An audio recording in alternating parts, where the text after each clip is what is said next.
Before we begin, make sure you're comfortable, let your shoulders relax, let the room stay dim that if you can hear rain outside, that's perfect, and if you can't, let this story bring the rain to you. Tonight's story isn't meant to scare you awake, that it's meant to stay with you, gently, quietly, like the sound of water tapping against glass.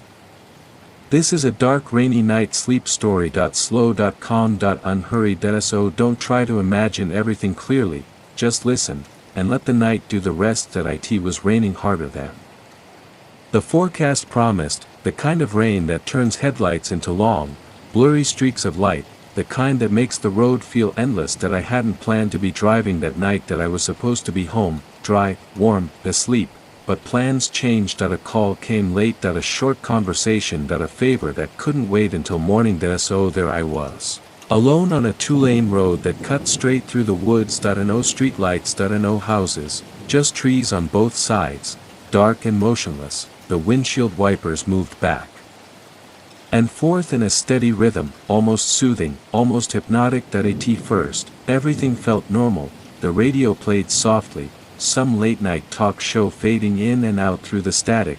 Then the signal disappeared, not suddenly. It thinned, stretched, until there was only silence. I didn't bother changing the station. The quiet felt appropriate. The road narrowed, the trees leaned closer.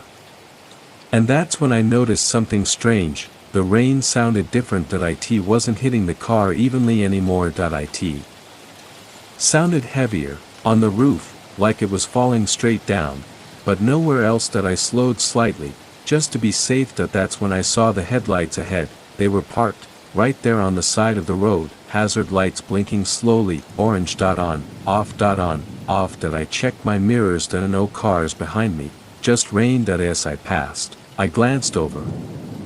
The driver's seat was empty. No movement inside. No silhouette, just a car sitting there, engine off, windows dark. Something about it made my chest tighten. I didn't stop. I told myself someone probably walked to get help. Still, I checked my rearview mirror. The hazard lights disappeared into the rain almost immediately, too quickly. A few minutes later, the feeling started, that quiet awareness, the kind you get when someone is standing too close behind you.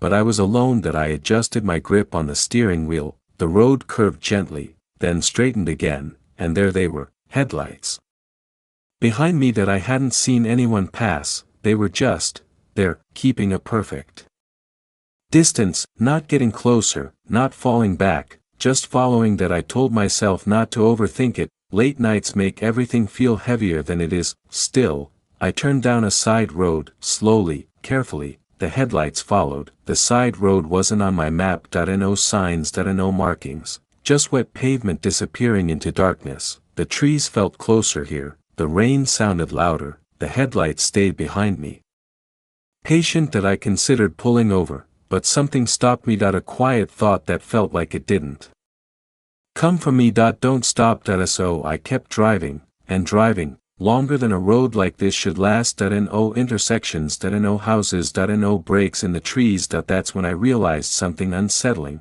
The gas gauge hadn't moved. Minutes felt strange. The dashboard clock blinked .12:47 a.m. then again .12:47. The rain slowed, then stopped entirely.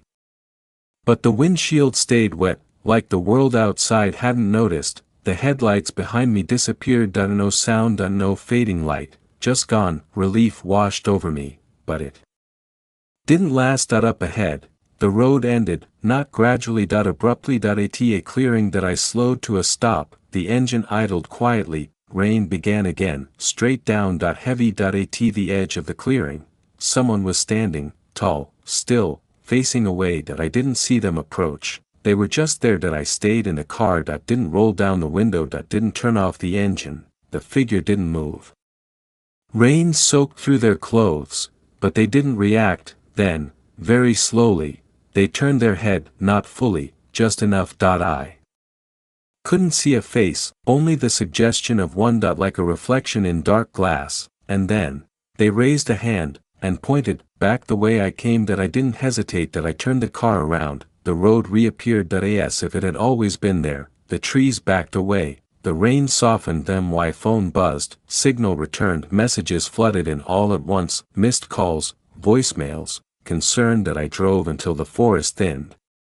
Until streetlights returned, until the world felt solid again, that I didn't look back, that I woke up in my own bed, dry, safe. The storm had passed, sunlight filtered through the curtains. For a moment, I wondered if it had all been a dream. Then I noticed the mud on my shoes, the dried water streaks on the car doors, and something else that on my dashboard, a small leaf, dark, wet, from a tree I didn't recognize. That I don't drive that road anymore, not during the day, not at night, but sometimes, when rain hits the roof just right. I remember how quiet the world felt out there, how the night seemed aware, watching, guiding, protecting, or warning, because some roads don't want you to stay, some nights don't want to keep you, and sometimes, the rain doesn't mean danger, sometimes, it means the night is helping you find your way back. That if you're still awake, that's okay, let the sound of rain fade slowly, let the road disappear. That you're safe now, the night has passed, and sleep is closer than you think.